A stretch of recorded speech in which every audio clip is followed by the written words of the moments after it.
You're tuned in to Joy Drive on Joy 94.9. Theatre, film, TV and more. Suzy Wrong reviews it all on Joy Drive with Em and Warren. 18 minutes past 5. Suzy, welcome back to Joy Drive. I feel like Warren's not turned up because he hasn't done his homework. You know what? I feel like 2, because there was, 8 episodes? He was like, nah, I'm not going to watch it. I thought about that this morning, Suzy. I really did. It felt like a big commitment because it came out sort of on Friday, and I sort of had quite a bit of a busy weekend and trying to get the 8 episodes in. You know, I mean, it was enjoyable, but it felt like, I had to work a little bit. Yeah, absolutely. Well, I actually pretty much binged it all yesterday, and I definitely did binge it. We're talking about Queer as Folk. It's streaming on Stan. Can you tell us a little about it, Suzy? In this brand new reboot of the legendary Queer as Folk, now streaming on Stan, the story takes us to New Orleans, where we take a deep dive into the lives of a vibrant queer community. In episode 1, a devastating shooting occurs at a nightclub, obviously inspired by the 2016 tragic incident in Orlando. We trace the subsequent developments and follow the many stories of romance, sex, dreams, family and friendship, with LGBTQ people at the very center. This new version of Queer as Folk follows in the footsteps of recent revivals like Tales of the City and The L Word. Diversity is the key component that provides a sense of these stories being updated. All these shows depend on a creative assemblage of an ensemble that includes all genders and a range of ethnicities, as well as the thoughtful incorporation of people with disabilities and people of lower income status. It is a relief to not have to see more cisgender white people dominating all the action. Space is shared meaningfully by everyone, and I dare say that even our white viewers would be glad to see themselves represented in a way that is more generous than in previous times. Kim Cattrall and Juliette Lewis are the bigger names, playing mothers, of course. Queer as Folk is still full of drama, and for older audiences, some of that drama might feel a little bit petty, but I did find myself genuinely interested and invested in most of these characters. And at the end of 8 episodes, I was actually quite satisfied.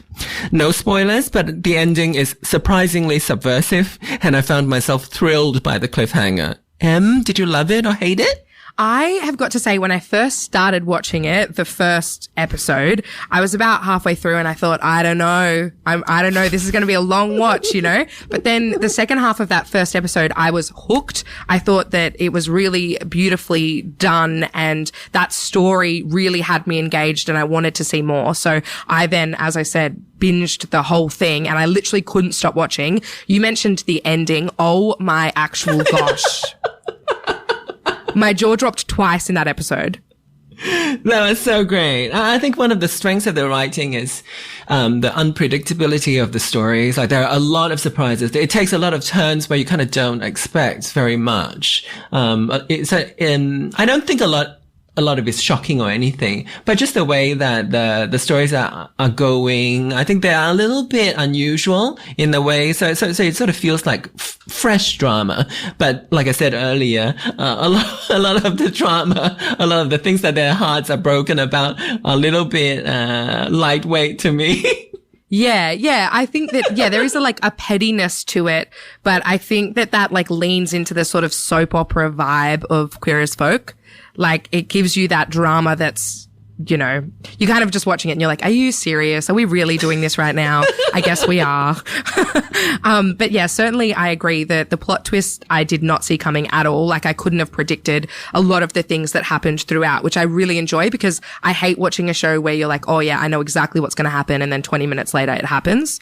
That's a bit annoying, and, you know, I think that's the benefit of trying to create this diverse cast. You know, I think that at times it does feel like they're trying very hard to experiment with interesting characters, and I think it pays off. A lot of that stuff with people with disabilities I found to be really intriguing, not just to be able to have an insight into what their lives might be like, but also so creatively to see how they go about this sort of radical inclusion of them, because, you know, often filmmakers will say it's too hard, or it's not realistic and all kinds of excuses. But I think in this case, they did such a fabulous job, and, you know, and it's quite outrageously done in a way that, that's entertaining. But, I felt that, they really had their heart in the right place for this show. Absolutely. And I love, speaking of that element of the show, I loved that Marvin and Julian didn't like each other.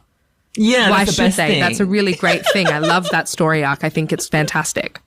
Yeah, that they literally say, well, just because we are both disabled doesn't mean that we have to be friends. Exactly. Yeah, and it's good because they are quite completely different people. One, you know, one is white and very rich, and you know, and they were good to be able to lean into that, to sort of show a bit of the difference of like what your life might be like, even if you're all queer, but if you've got the money, things are easier. And in the case of Julian, you know, he's disabled, but he's got money, so he is able to sort of go further than Marvin, who's in a wheelchair and a black gay boy. We're chatting with Suzy Wrong about the reboot of Queer as Folk streaming on Stan. Suzy, you mentioned Kim Cattrall playing the mum character. What was that accent? It fell off halfway through the season. Like, was that just me, or did you notice that? I didn't notice that, honestly, but that's I think she's such an interesting performer, you know, like people remember Samantha Jones so sort of strongly, because there's something she brings, like, I don't know if you can say the words quirkiness, but it's a little bit like unexpected the way she plays her characters, and this one is no different. She brings kind of a really unusual essence to this really like upper middle class white mother to the story, and you know, I was watching it thinking, oh, why would she sign on to do this show? Because it doesn't seem like a very big role for her, but you know, the character development is sensational. The last few episodes for her I thought was very well sort of considered, and her performance of it was very convincing, don't you think? Yeah, absolutely, I do. And certainly it feels like season 2 will feature her more heavily. Yeah, and that's the kind of thing with a lot of these shows is the first season, there's a little bit of trying to map things out and trying to introduce people, trying to introduce places. So maybe some of the stories as a result might feel a little bit lightweight, but you know, when you've got all that done, maybe second season might go a little bit deeper into what these people are like, what their experiences are like. What did you feel about the other women, like the representations of women in this queer story? I really loved Ruthie and Ruthie's character. I thought that her story arc, and also her kind of, because she went through, I don't think it'll be giving away anything, you know, this motherhood was kind of placed upon her really early in this series, and the journey of her kind of coming to terms with that being her new reality was a really interesting story, I thought.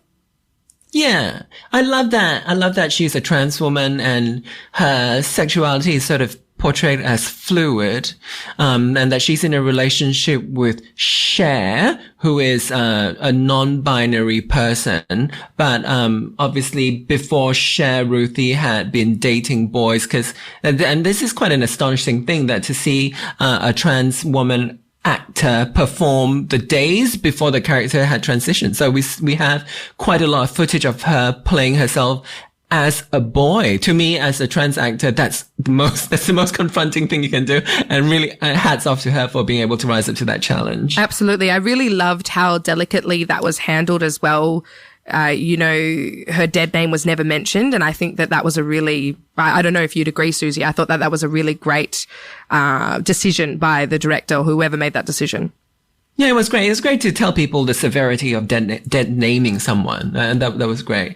I love that, she was, I found that her character was written really well, really authentic. I love that you got to see her penis. It's not every day that you see a trans woman's penis in a TV show. And I loved her relationship, because it was so unconventional. Is it a lesbian relationship? If, you know, like, if Cher is non-binary and Ruthie is a woman. So it's all those questions. And I think that's the strength of this season's, this reboot of Queer as Folk. Like it sort of pushes, the concept of queer a little bit further. Obviously, the older ones were all about white gay men, and now it's sort of trying to extend that as far as they could. And, and it's got the story about the sex worker as well, and all those quite unexpected ingredients to make this really, really rich. Absolutely. Before we finish up, the other relationship that I really, really loved was Mingus's relationship with their mum. I thought that was such a special relationship, and it was, one of my favorite parts of the show. Yeah, Juliette Lewis is an astonishing actor. Like her acting is incredible. And this role just felt like it was perfect for her. Like a woman from a lower sort of working class background. But, a young mother, her son is 18, so she could be, in her late 30s, maybe 40 years old. And she brings this sort of a young woman, trying to be a good mother and trying to understand this world that's happening for her child. She's performed it so well. And for her, like whenever I watch her, in films, she just always feels really truthful. The problem being when it's not well written, she shows you how poorly written it is because, it's all fake. And she's not good at faking anything. And in this case, she doesn't have to. I think the characters are all very beautifully fleshed out, including, her character who is, who doesn't have a lot of story. She's just there to support her child, but she performs it so beautifully. And that connection between, her and her child was, I thought really, really sensitive, really delicate, really tender. Absolutely. Well, yeah, I really enjoyed it. So I would highly recommend it, to say the least. Yeah, I think LGBT people would enjoy this. Like no matter what your tastes are, I think it caters to a wide range of tastes, and it's really good to see ourselves again. It's like 20 years since the original, to see how society has changed, how our communities have changed, and I think some of it is a little bit fabricating a future. And I feel like sometimes I'm watching it, I'm thinking, maybe this is how we should be like, how we should imagine our future should look like as a community. And in that way, I think it's healthy.